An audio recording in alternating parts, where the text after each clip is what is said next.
ఓం గంగణపతే నమ ఐం సరస్వత్యై నమ గాయత్రీ పరంబికాయ నమ దుమ్ దుర్గాయ నమ క్రీం క్రీం మహాకాళికాయ నమ ఓం నమ శివాయ శివాయ గురవే నమ యా దేవీ సర్వభూతేషు మాతృరూపేణ సంస్థితాః నమస్తస్యై నమస్తస్యై నమస్తస్యై నమో నమః క్లీం కృష్ణాయ గోవిందాయ గోపీచన్నవల్లభాయ శ్రీకృష్ణ పరబ్రహ్మణే నమో నమః శ్రీరామ జయ రామ జయ జయ రామ రామాయ హరి మర్కట మర్కటాయ శ్రీరామదూతాయ నమో నమః దుమ్ దుర్గాయ నమో నమః క్రీం మహాకాళికాయ నమ ధ్రాన్ దత్తాత్రేయాయ. యూట్యూబ్ ప్రేక్షకులకు అందరికీ నమస్కారం అండి. నేను జ్యోతిషం వాస్తు సిద్ధాంతిని పాలపర్తి గురునాథ్ శర్మ. జ్యోతిషం వాస్తు సిద్ధాంతిని మీకంతా కూడా ఈ యొక్క గోచారీత్యా గ్రహాల యొక్క ప్రభావం అంతా కూడా ఎటువంటి గ్రహస్థితి అంతా కూడా మేషాది ద్వాదశ రాశుల వాళ్ళకి ప్రభావం చూపిస్తుంది. మాస ఫలితాల్లో భాగంగా మే నెల మాస ఫలితాలంతా కూడా విశ్లేషణ చేయడానికి మీకంతా కూడా సంపూర్ణంగా విశ్లేషణ చేసి పరిష్కారం చెప్పడం జరుగుతుంది. మే నెల మాసంలో ప్రధానంగా చూసుకుంటే ఈ గ్రహస్థితి అంతా కూడా గోచారీత్యా ఈ రకంగా ఉంది. గోచార చక్ర ప్రకారంగా గ్రహస్థితి అంతా కూడా ఈ రకంగా ఉంది. ప్రధానంగా చూసుకుంటే గోచార చక్ర ప్రకారంగా మే నెల మాసంలో గ్రహస్థితి ఈ రకంగా ఉంది. గోచార చక్ర వశాత్తు చూసుకుంటే శనీశ్వరుడు అంతా కూడా మీనరాశిలో సంచారం చేస్తున్నారు. ప్రధానంగా ఈ యొక్క అంగారకుడు అంతా కూడా మే నెల మాసంలో 12వ తారీఖు రోజున మనకంతా కూడా మేషరాశిలో సంచారం చేయడం, బుధాదిత్య యోగంలో అంతా కూడా మార్పు జరుగుతుంది. ప్రధానంగా అంతా కూడా సూర్యమంగళ యోగం అనేది జరగడం జరుగుతుంది. ప్రధానంగా చూసుకుంటే ఇక్కడ సూర్య భగవానుడు అంతా కూడా మే నెల మాసంలో 14, 15 తారీఖులో అంతా కూడా ఇక్కడ వృషభ రాశిలో సంచారం జరుగుతుంది. ప్రధానంగా ఇక్కడ బృహస్పతి సంచారం అంతా కూడా మిథున రాశిలో సంచారం చేయడం, శుక్రుడు అంతా కూడా మే నెల మాసంలో 15వ తారీఖు తర్వాత మిథున రాశిలో సంచారం చేయడం జరుగుతుంది. శుక్రుడు బృహస్పతి కలయిక అనేది జరుగుతుంది. రాహు యొక్క సంచారం అంతా కూడా చూసుకుంటే ఈ యొక్క పెద్దగా మార్పు లేదు. ఈ యొక్క కుంభరాశిలో సంచారం చేస్తున్నారు రాహు గ్రహం అంతా కూడా. కేతు గ్రహం అంతా కూడా సింహరాశిలో సంచారం జరుగుతుంది. గోచారీత్యా గ్రహస్థితి ఈ రకంగా ఉంది కావున ప్రధానంగా అంగారకుడు మార్పు జరుగుతుంది. 40 రోజుల తర్వాత 45 రోజుల తర్వాత అంగారకుడు మార్పు అంతా కూడా స్వక్షేత్రంలో సంచారం చేయడం అనేది విశేషమైన ఫలితాలుగా చెప్పడం జరుగుతుంది. ఈ యొక్క గ్రహస్థితి అంతా కూడా ఈ రకంగా ఉంది కావున వృషభ రాశిలో అంతా కూడా ఈ యొక్క సూర్య భగవాను సంచారం చేసిన తర్వాత ఇటువంటి గ్రహస్థితి అంతా కూడా మేషాది ద్వాదశ రాశుల వాళ్ళకి ఫలితాలంతా కూడా జరుగుతుంది. ప్రధానంగా మే నెల 14వ తారీఖు తర్వాత నుంచి రాజయోగాలు పట్టబోతున్న రాశులు ఏంటి, ఆకస్మికంగా ధనయోగ ప్రాప్తి రావాలన్నా విశేషమైన ఫలితాలు పొందడానికి ఎటువంటి దేవతనంతా కూడా ఆరాధన చేయాలి, ఏ దేవత ఆరాధన చేయడం వల్ల శీఘ్ర ఫలితాలు పొందుతారు. మే నెల మాసంలో ప్రధానంగా మేషాది ద్వాదశ రాశి వారు హనుమ జయంతి అనేది మనకి వైశాఖ మాసంలో కృష్ణపక్షంలో దశమి తిథి రోజున అంతా కూడా సంభవిస్తుంది. మే 12వ తారీఖు రావడం చాలా విశేషంగా చెప్పడం జరుగుతుంది. ఆ రోజున మీరంతా కూడా ఆంజనేయ స్వామి వారి దేవాలయంలో పుణ్యక్షేత్రంలో కానీ దేవాలయంలో కానీ ఆంజనేయ స్వామి వారి దేవాలయంలో విశేషంగా సింధూర అభిషేకాది కార్యక్రమాలు ఆచరించుకోవడం, ప్రధానంగా అప్పాలమాల కానీ స్వామివారికి ప్రీతికరంగా మాస చక్రాలు అని చెప్పేసి అంటారు, వడమాలలు కానీ ఈ యొక్క గారెల మాలలు కానీ స్వామివారికి సమర్పించడం వల్ల, నాగవల్లి దళార్చన పూజ చేయడం వల్ల విశేషమైన ఫలితాలు పొందుతారు. గ్రహస్థితి ఎవరి జాతకంలో కనుక అర్ధాష్టమ శని, అష్టమ శని, చతుర్థ శని అంతా కూడా అష్టమ శని అంతా కూడా ప్రభావం అనేది చూపిస్తుందో ఈ గోచార చక్ర ప్రకారంగా ఆ శనీశ్వర గ్రహ దోష నివారణార్థం ఆంజనేయ స్వామి వారి ఆరాధన చేయడం వల్ల శీఘ్ర ఫలితాలు పొందుతారని చెప్పేసి విశ్లేషణ చేయడం జరుగుతుంది. ఆంజనేయ స్వామి వారికి విశేషంగా పసుపు రంగు పూలతోటి ఆరాధన చేయడం వల్ల అఖండమైన రాజయోగ ప్రాప్తి కలుగుతుంది, ధనధాన్యాది సమృద్ధి కలుగుతుంది, సకల గ్రహదోష నివారణ అవడానికి ఆస్కారం ఉంటుంది. ప్రతినిత్యం కూడా మన్యసూక్త పారాయణం చేయించడం తద్వారా రాజయోగ ప్రాప్తి రావడానికి ఆస్కారం ఉంటుంది. ప్రధానంగా చూసుకుంటే హనుమతారతంలో భాగంగా సుందరాకాండ పారాయణం చేయించడం ఆంజనేయ స్వామి వారికి చాలా ప్రీతికరమైంది కావున ఎవరైతే కనుక శ్రీరామ జపాన్ని ఆచరిస్తూ సుందరాకాండాన్ని అంతా కూడా పారాయణం చేయిస్తూ ఉంటారు అఖండమైన రాజయోగ ప్రాప్తి రావడానికి ఈ మాసంలో అంతా కూడా ఈ యొక్క సూర్యగ్రహం అంతా కూడా మార్పు చెందిన తర్వాత రవిగ్రహం మార్పు చెందిన తర్వాత విశేషమైన ఫలితాలు పొందడానికి ఆస్కారం ఉంటుంది. ధనధాన్యాది సమృద్ధి కలగడానికి విశేషంగా జాతకరీత్యా ఉన్న గ్రహ దోషాలు నివారణ చేసుకోవడానికి ప్రయత్నించండి. గోచార చక్రంలో మీకంతా కూడా చూసుకుంటే కాలసర్ప యోగంలో గ్రహస్థితి అంతా కూడా స్తంభంలో ఉంది, కాలసర్ప దోషంలో అంతా కూడా స్తంభంలో ఉంది కావున స్వల్పంగా మిశ్రమైన ఫలితాలు రావడానికి ఆస్కారం ఉంటుంది. శ్రమతో కూడిన సంపాదన పెరుగుతుంది. ప్రధానంగా చూసుకుంటే ఇక్కడ అంగారకుడు శనీశ్వరుడు కలిగి జరిగింది కాబట్టి స్వల్పంగా మనస్పర్ధలు రావడం కానీ చిన్న చిన్న చికాకులు జరగడం కానీ ఈ గ్రహస్థితి అంతా కూడా మారిన తర్వాత మీకంతా కూడా మనశ్శాంతమైన జీవితం కలగడానికి కానీ ఆస్కారం ఉంటుంది. మాట పట్టింపు అనేది పెరగడం కానీ జరుగుతూ ఉంటుంది. ప్రధానంగా చూసుకుంటే కోప ఆవేశాలకు అంతా కూడా స్థానం ఇవ్వడానికి అవకాశం ఉంటుంది. ఇతరులతో మాట పట్టింపు మాట వివాదం పెరగడం కానీ చిన్న మాటకంతా కూడా మనస్పర్ధలు రావడం కానీ ఇట్లాంటివి జరుగుతూ ఉంటాయి.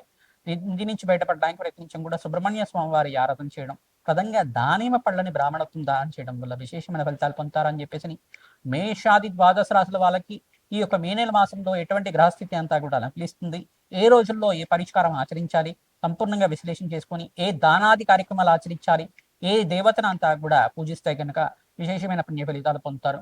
ప్రధానంగా ఏ గ్రహానికంతా కూడా శాంతి పూజలు ఆచరించాలి, ఏ గ్రహస్థితి అంతా కూడా మీకు అనుకూలతగా ఉంది, అనుకూలంగా లేదు అనేది విశ్లేషణ చేసి మీకు పరిష్కారం చెప్పడం జరుగుతుంది.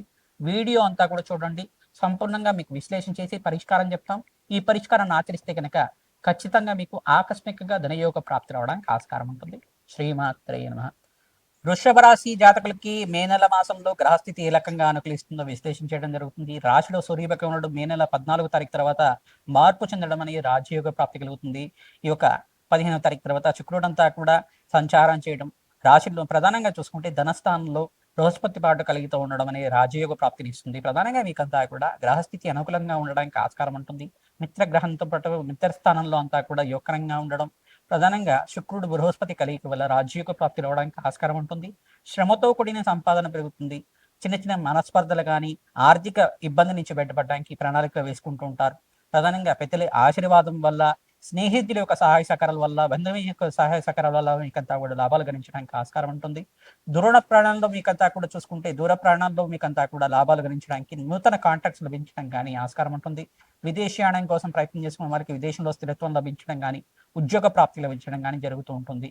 ప్రధానంగా మీకంతా కూడా ఈ యొక్క శ్రమతో కూడిన సంపాదన నుంచి బయటపడడానికి ప్రధానంగా శ్రమ అధికంగా ఉంటుంది కావున ప్రతినిత్యం కూడా హనుమత్ ఆరాధన చేయండి. హనుమత్ జయంతి రోజున విశేషంగా ఆంజనేయ స్వామి వారికి అంతా కూడా ప్రీతికరంగా అప్పాల మాలను సమర్పించడం, మామిడి పళ్ళను సమర్పించడం వల్ల రాజ్యకు ప్రాప్తి కలుగుతుంది. బ్రాహ్మణ వృత్తం అంతా కూడా ఈ సకల గ్రహదోష నివారణార్థం మీరంతా కూడా కూష్మాండ దానం చేయడం వల్ల రాజయోగ ప్రాప్తి లభిస్తుంది. ప్రధానంగా దాన హోమాది కార్యక్రమాల్లో భాగంగా శుక్రుడికి, బృహస్పతికి, అంగారకుడికి, శనీశ్వరుడికి అంతా కూడా జపము దానాది కార్యక్రమాలు ఆర్చించుకోవడం వల్ల జాతకరీత్యా గోచారీత్యా గ్రహస్థితి అంతా కూడా మెరుగుపడుతుంది. రాజయోగ ప్రాప్తి రావడానికి ఆస్కారం ఉంటుంది. వ్యాపార రీత్యా మీకు అంతా కూడా చూసుకుంటే టెక్స్టైల్ ఇండస్ట్రీ వాళ్ళకి, ఈ యొక్క క్లాత్ బిజినెస్ చేసే వాళ్ళకి, హ్యాండ్లూమ్ బిజినెస్ చేసే వాళ్ళకంతా కూడా లాభాలు గణించడానికి ఆస్కారం ఉంటుంది. ప్రధానంగా సినీ రంగంలో వాళ్ళకి, ఫిలిం ఇండస్ట్రీలో వాళ్ళకి కూడా అఖండమైన లాభాలు, కీర్తి ప్రతిష్టలు పెరగడానికి మే నెల మాసంలో అఖండమైన కీర్తి ప్రతిష్టలు రావడానికి ఆస్కారం ఉంటుంది. మంచి కాంట్రాక్ట్స్ లభించడం కానీ, మంచి సినీ అవకాశాలంతా కూడా లభించడం కానీ జరుగుతూ ఉంటుంది. మంచి హిట్ అవ్వడం కానీ, బ్లాక్ బస్టర్ హిట్ అవ్వడం కానీ జరుగుతూ ఉంటుంది.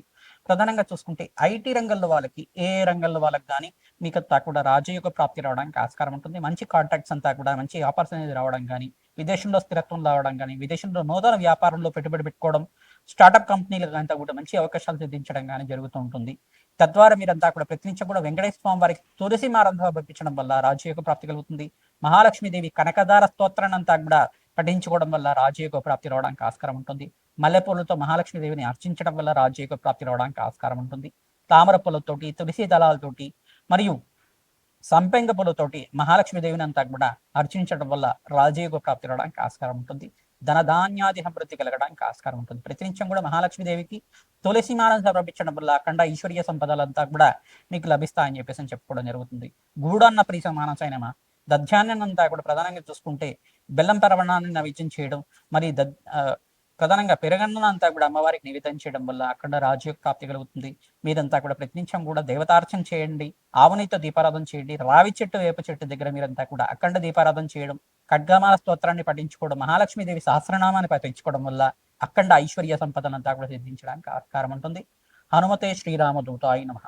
మేషాది ద్వాదశ రాశుల వాళ్ళకి మే నెల మాసంలో గోచారిత్య గ్రహస్థితి అనుకూలించాలంటే ఎటువంటి పరిష్కారం ఆచరించాలి అనేది విశ్లేషణ చేయడం జరిగింది. ప్రధానంగా మేషాది ద్వాదశ రాశుల వాళ్ళు మీరంతా కూడా ప్రతినిత్యం కూడా హనుమతారాధన చేయడం ఈ మాసంలో చాలా విశేషమైన ఫలితాలు పొందుతారు. ప్రధానంగా హనుమత్ దేవాలయంలో మీరు అన్నదానం చేయడం వల్ల రాజయోగ ప్రాప్తి లభిస్తుంది. ఈ యొక్క ఎండాకాలంలో విశేషంగా భూతదయాన్ని చేయడం జరుగుతుంది. ప్రధానంగా భూతదయ అంటే పక్షులకి, ఈ యొక్క ప్రకృతినంతా కూడా సంరక్షించడానికి మీరు పక్షుల్ని ప్రధానంగా గోమాత సేవ చేయడం, పక్షులకంతా కూడా ఆహారం పెట్టడం అనేది చేస్తూ ఉంటాయి కనుక రాజయోగ ప్రాప్తి లభిస్తుంది. పక్షులకంతా కూడా జలాన్ని సమర్పించడం వల్ల, పక్షులకి దాహార్తి తీర్చే విధంగా జలాన్ని సమర్పించే విధంగా ఉంటాయి కనుక అఖండ రాజయోగ ప్రాప్తి రావడానికి ఆస్కారం ఉంటుంది. ఎండాకాలంలో విశేషంగా మీరంతా కూడా జలాన్ని సమర్పించండి. చిన్న చిన్న పక్షులకంతా కూడా పిచ్చుకలకు కానీ, చిలుకలకు కానీ, పావురాలకైనా కానీ జలాన్ని సమర్పించడానికి ప్రయత్నం చేయండి. ఏదైనా ఆహారం కింద మీరు చేతితోటి పెట్టడానికి ప్రయత్నం చేయండి. మీరంతా కూడా రావి చెట్టు, వేప చెట్టు దగ్గర ప్రతినిత్యం కూడా అఖండ దీపారాధన చేయడం, దేవి కటకమల స్తోత్రాన్ని పఠనం చేసుకోవడం, మన్యసూక్త పారాయణం చేయించడం వల్ల రాజయోగ ప్రాప్తి కలుగుతుంది. హనుమతారాధనలో భాగంగా సింధూరాభిషేకాది కార్యక్రమాలు చేసుకోవడం వల్ల రాజయోగ ప్రాప్తి లభిస్తుంది. ప్రధానంగా మేషాది ద్వాదశ రాశుల వాళ్ళందరూ కూడా శుక్రుడికి, బుధ భగవానుడికి, అంగారకుడికి, రాహుకి జపము హోమాది కార్యక్రమం ఆచరించిన వాళ్ళకి ఆర్థికంగా రుణబాధల నుంచి విముక్తి కలగడానికి ఆస్కారం ఉంటుంది. ధనయోగం సిద్ధించాలన్నా ఈ గ్రహాలే కారణమవుతాయి ప్రధానంగా. అందరూ కూడా శాంతి పూజలు చేయడానికి ప్రయత్నం చేయండి. అఖండమైన ఐశ్వర్యము సంపద అంతా కూడా సిద్ధించడానికి మాసంతంలో మంచి శుభవార్త వినడానికి ఆస్కారం ఉంటుంది. హనుమతే శ్రీరామదూతాయ నమః.